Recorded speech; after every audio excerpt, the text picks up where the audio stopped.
Hello and welcome to episode 151 of the Chills at Will podcast.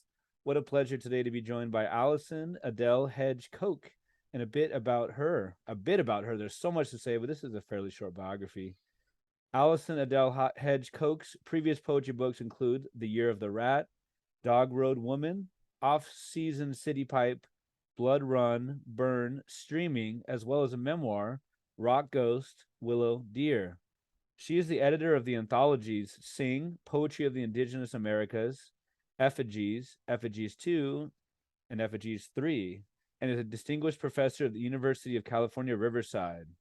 Hedge Coke came of age working fields, factories, and waters, and is currently at work on a film, Red Dust, Resiliency in the Dirty 30s, a new CD, and new poems. And again, that's just a slice of it. How do you have time to sleep? How do you have time to think? How do you have time to reflect? Welcome. And man, you're busy, huh? Yeah, busy. It's good busy though. You know how they Good busy. say? Tell us a little bit about what you got coming up as well. You said, tomorrow. So we're recording this on November 5th. Happy, what would have been my 105th birthday to my grandma on November 5th. Sweet. Right. What do you got going on, this tomorrow, the 6th and ongoing? Yeah, and coincidentally, my parents will be over 100 now if they were still alive. Right. Yeah, and my paternal grandparents were born in 1878 and 1882. Wow. Crazy to think about, Yeah, right? it is. Crazy, but My God. time, right? So at this time, I leave the podcast here. I head into LA, Santa Monica, and record a segment for Poetry LA with Linda Ravenswood. Really looking forward to Okay. having a poet conversation with her. And then Sunday, I head out to Atlanta, catch a flight, and picked up. And I'm taken to a different university each day next week Wow. on the Georgia Poetry Circuit, which is a really great circuit to be invited to read for. It's invitation. Uh-huh. And you come out twice, once in fall, once in spring, hit 5 different universities each time for the Wow. state of Georgia. So super cool.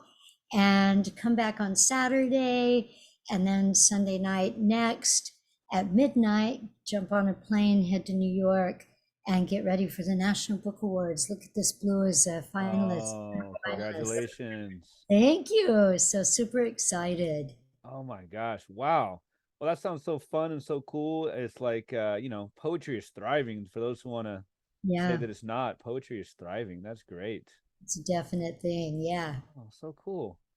I'd love to know, going back to your childhood, growing up as you talk about, multiracial, mainly, Cherokee, right? And Huron, am I saying that pronouncing Yeah. that correctly?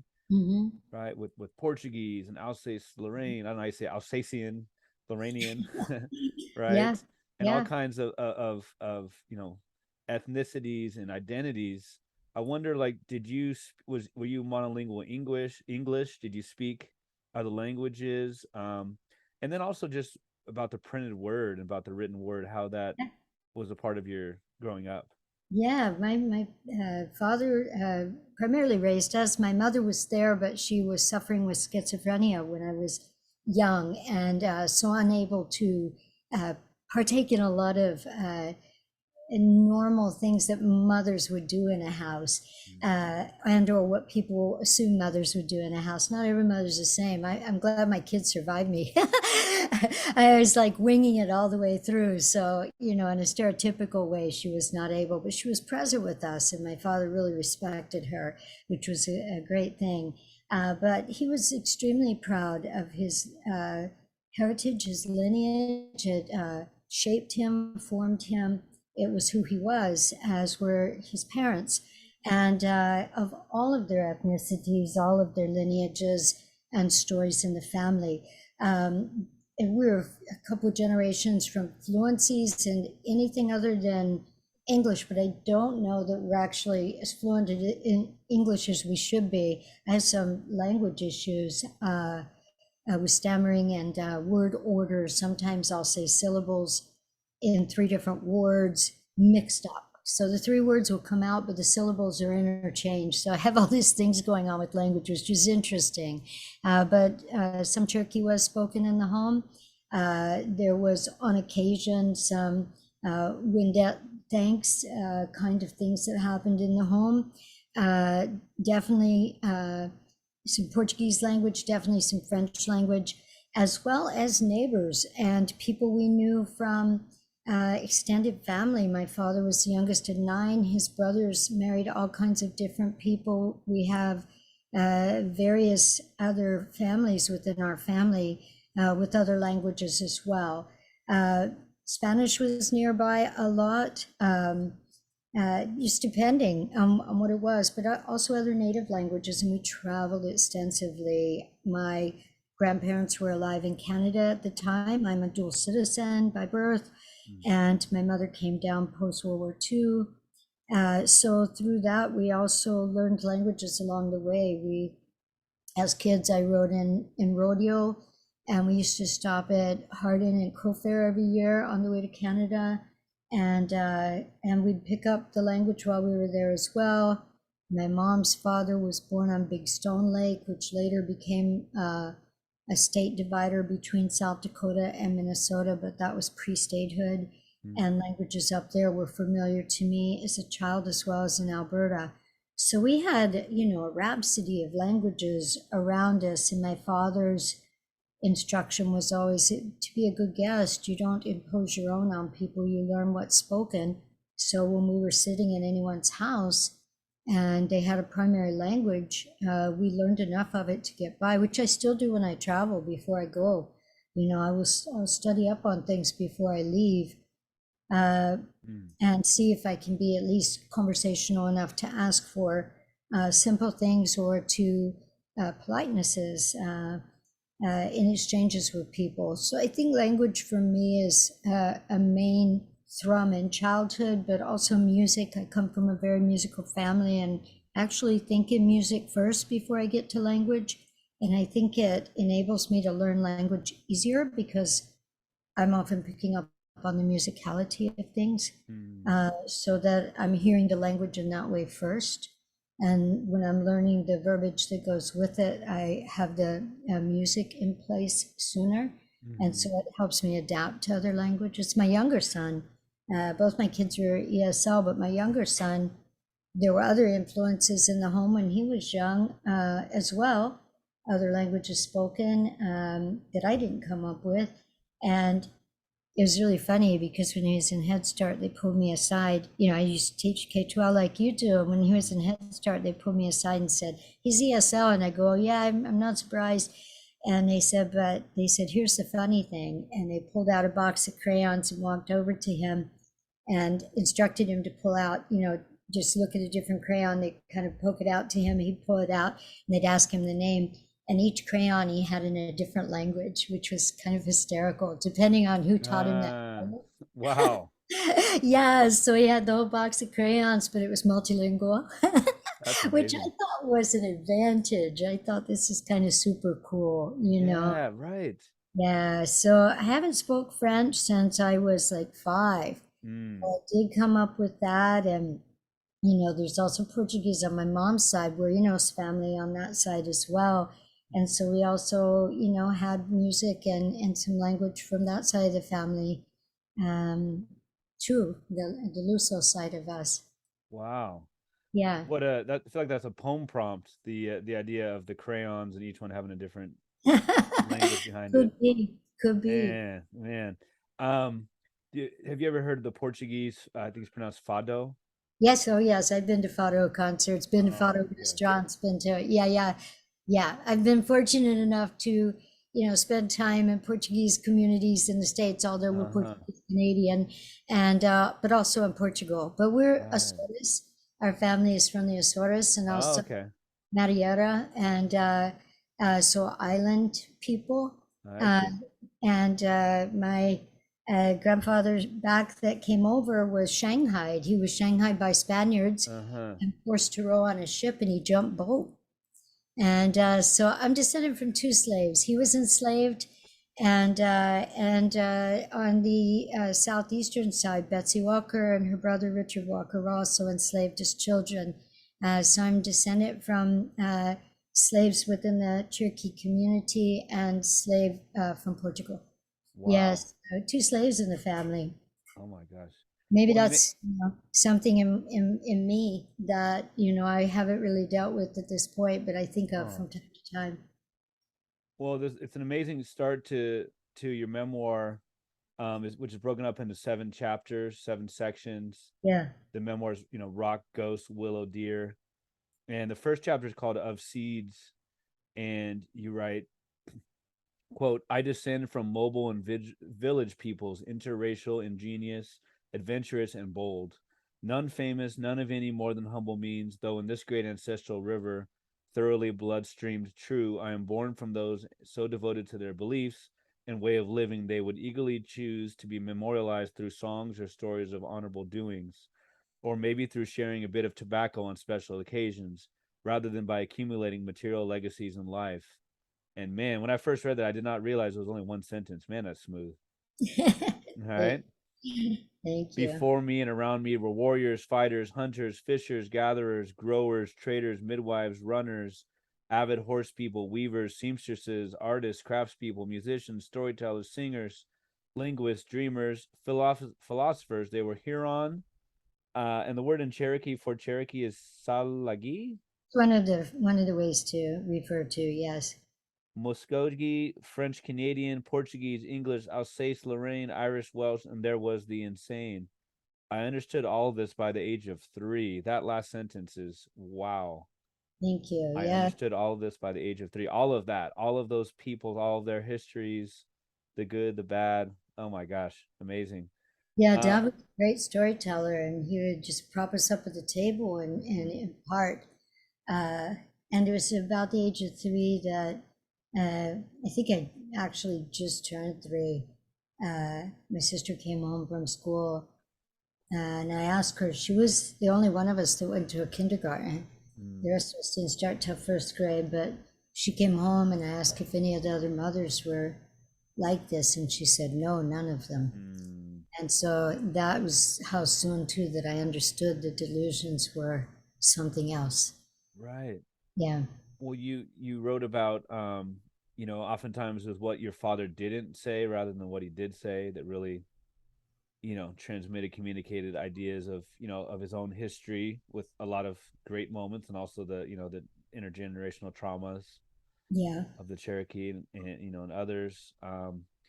And I mean, it's a good time to transition into your. I mean, your life is seems like it's been devoted to art, Thank you. Yeah. right? I come from a very artistic family, and it was not even a choice that I never thought of, okay, now I'm going to do this. It Mm-hmm. was just something that we did, even in the house with our dad. We just were always making things Mm-hmm. and singing and carrying on. And I do want to be clear. I'm not enrolled Cherokee, so I'm not a citizen. Uh, our lineage goes back generations to what became Eastern Band of Cherokee Indians, and a lot of my lineages as well come from those mountains. Many of them.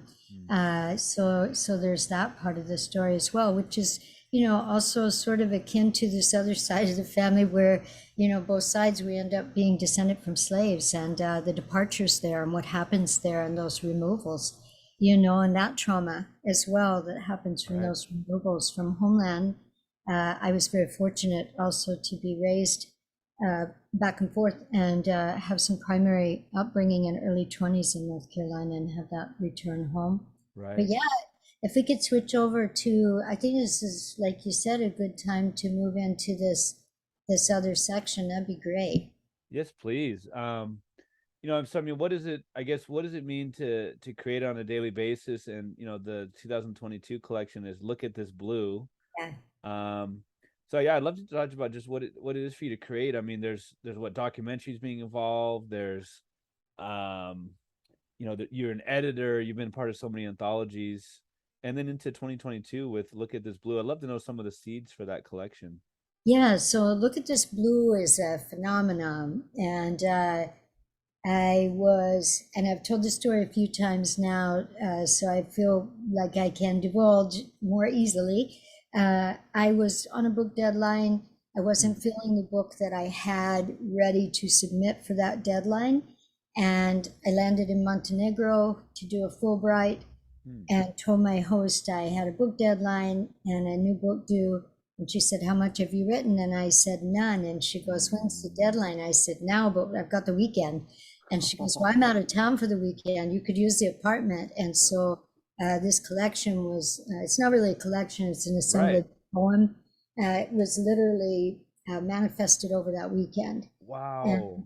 yeah, so I overwrote and we ended up taking some out, which is always a good thing when you can put Huh. it down. But it was uh, it's like in some ways very much compelled to write, very much Mm. passionate about writing. I just unfolded on the page all of my love for, all of my concerns for, calls for accountability, indictments for the place I live and work, California. Mm. My knowledge of that uh, spreading back from when I left North Carolina, it was to escape domestic violence. And I first went to Tennessee in order to get a divorce and stayed there a very short time. And then back in North Carolina and escape again and ended up in the Tenderloin in San Francisco, where my sister had become a resident of. And so my first time in California was literally in the Tenderloin in 1980. People that know that area know what that was. And I've had now 2 years of back and forth to California and various jobs in California, including historical interpretation and collections management Uh-huh. for the San Buenaventura. And I did my former field worker training in that county, in Ventura County. And they paid for former field workers training who passed. They paid for those people who passed, like me, to Mm. have jobs in the county or the city. And they paid up to 5 years of our salary, the first year full, and then after that in increments. So the city created jobs for us, and Mm. mine was historical interpretation and then collections manager for the city. So I learned California history for that role coming from field work. Mm. So my entry into that was a very different sort of framework. But a lot of the book is lived, a lot of it is witnessed, and or knowledge I gained from various positions I had, or in the media, just reading our news, what's going on. There's a lot of tributes in here. My Right. family's in here as well, because I brought my folks out when I found a safe place to live in Santa Paula, California in 1985. Did my former field worker training there and moved my folks out. So they're also in here. So we're right back to my mom and dad somehow. Uh, yeah, so the book is a love letter. And when you love something, you love someone, you hold them accountable. Sure. And so the crimes of the state are also in here. That's a great way to put it. Yes. Now you're speaking about the tenderloin. I think the tenderloin shaped a lot of who I am. I did work my junior and senior, I guess maybe sophomore, junior, and senior year in college at Santa Clara with Project Open Hand in the Tenderloin, Yeah, right? And I mean, just we were delivering food to homebound people, yeah, many with HIV and yeah, others, and I mean that yeah, yeah. the kind of work Tim, I'm forgetting his last name, the kind of work he did and the others did there was just Fox, Tim, incredible. yeah, Oh, totally, yeah, totally. yeah. So beautiful. Yeah, what years were you That would there? have been like 2000 to 2003. Oh, it's beautiful. Yeah. Wow, yeah, we're 20 years pre that. Mm-hmm. Uh, Different neighborhood, but the same in many ways. Yeah. You might be familiar with the mural at the corner of Turk and Hyde, Yes. and there's a little parking lot, and there's a huge mural. Mm-hmm. So midway up that mural was the flat that my sister had uh, Wow. with her then boyfriend Clay Woody, who is Navajo and Chicano from Albuquerque. And there's a baseball on that windowsill in the middle of the mural. And Right. You wrote about that in the book. Yeah. yes, yeah, he used to give people cigars out the window and such, and they put a Uh, baseball for him. He was a baseball writer. that's so cool. You were saying, right, I mean, the baseball had nothing to do with the mural, right? But it's just a tribute to him. Nothing to do with it. They just put it with the clay, and so you can even Uh, see where we lived during that time just looking at the mural. oh, so cool. Yeah, yeah, it's a marker. So, Look at This Blue has blurbs and praise from many. Juan Felipe Herrera, I knew through his when he was the laureate and doing the biggest poem in the world, the greatest poem in the world. Yeah, What an incredible guy. Just yeah, charismatic, just Luis J. Rodriguez, of course, the great yeah, one. yeah, Right. I don't know him, but I know of Seshu Foster. I mean, these are some people some heavyweights, right? yeah. Some literary legends who have given great praise to the book, Thank you. which is so deserving of. You kind of talked about a little bit, so you wouldn't call it a collection. What would you call it? I mean, it's It's an one assemblage. long poem, right? I mean, isn't it? Okay, go ahead, please. You tell. Yeah, and I wrote it all in one beat. There's also that assemblage, again, musically driven. If you Mhm. think about how improvisational jazz works and when people are doing sets, Mm, and as something hits you and you move into a different thread, different realization of where that is heading to, and you take it off and riff, and maybe there's solo departures, and someone else picks up when that is coming, and on so it's set up musically like a lot of my books are. sure. If you go back and look through some of them, you can see that structure that's embedded in it. There's usually a prelude. I usually have a coda at the end. Hmm. Those are mentioned specifically in streaming, but they're in everything I do. And in Look at This Blue, there's a refrain which works as a chorus and it varies. So every time there's a variation, the title comes back, Look at This Blue. And then there's a different type of creature that I want people to see the beauty of, that is on the border of extinction, has been extinct, Hmm. that something, its critical um, availability is gone or endangered. And so the focus comes back to this sense of look at the reality, look at what's real. And the color blue, it's in our veins, it rivers through us, it's who we are, it's our water, it's the mountains in a distance. Sorry, there goes one of my language things. Mountains in a distance, Mm, the sky, the waters when they're healthy, it's in everything that that gives us sustenance.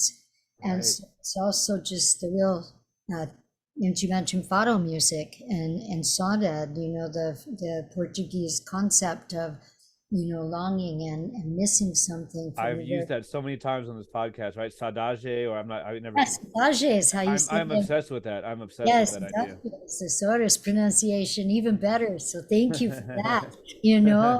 Absolutely. And it's also when you're in the blues and music. In the U.S. version, which is past Fado predates American blues, but Mm, has similar threads in some ways. And I wouldn't say it predates the roots of American blues because that came from indigenous music. It came from African music. It came mm, from so many different mixings, of people in this place.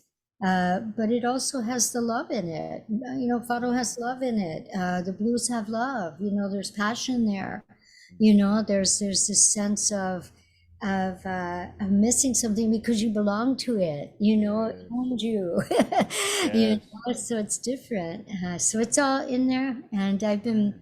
working with the title "Look at This Blue" since I was an undergrad. I wrote a poem Mm, called Look at This Blue. And my first full collection, Dogwood Woman, I think, or was it? Yeah, I think it was Dogwood Woman that I originally titled Look at This Blue. mm, Uh, uh, the Year of the Rat predated Dogwood Woman, but it's a chapbook size book. And Dogwood Woman was originally titled Look at This Blue, but the alternative title was Dogwood Woman, and the press liked the Doggerel Woman better, and they were titles of different poems. And I always thought I wanted to do something big with it. And when I started this, it just was a natural. yes. Yeah. Yes. it's like the story is maybe an apocryphal story about Gabriel Garcia Marquez. It's supposedly he wrote 100 Years of Solitude like in a 24 hour, just like blitz. Like he was going Yeah, on vacation. And he had the idea hit him across. He had to turn yeah. around. You know, um, the I love the idea that you said that it's when you love something you have to hold it accountable. And it does seem. I mean, is it a fair reading to say that the title "Look at This Blue" is an admonition, like look what you've done, but also like look at this beauty. Am I oversimplifying that? Oh no, yeah, it's that too. It's so many things. Mm-hmm. Yeah, and I think it's good to simplify at times so that we also can come directly into a concept and then Right. spread back out, you know. Otherwise, we get tunnel vision if we stay in that and Oh, that spread makes back sense. out, Yeah. see where it takes us to from there, riff on it, right? Right. Yeah. I believe it was the great UCR's write up for the book. It says, quote, this is for your quote, "This book was a great purging for me. I wasn't sleeping, I was just writing," which makes all kinds of sense. Now you talk about this amazing Montenegrin weekend. Yeah, Uh, yeah. I wonder just about like this collection, this poem, Hmm. and your memoir and a lot of your other work. I mean, your memoir, obviously. I mean, you've been through some incredible, tragic, beautiful, all the above things. I wonder about the idea of like catharsis. Do you go for like a catharsis in your poetry, or is that not necessarily a motive? Like, or did you feel that? Do you feel like a cleansing, like a I think more when I was done, I felt like, uh, you know how when something just fills you with a sense of, yes, got that, you know? And that's how I felt when I finished. I knew when it was mm, done, when I came to the last, the end of the book, it says, it riffs off of Joni Mitchell, right? departs a couple of lines, takes out the middle one, and says, "Will you take me as I am, California?"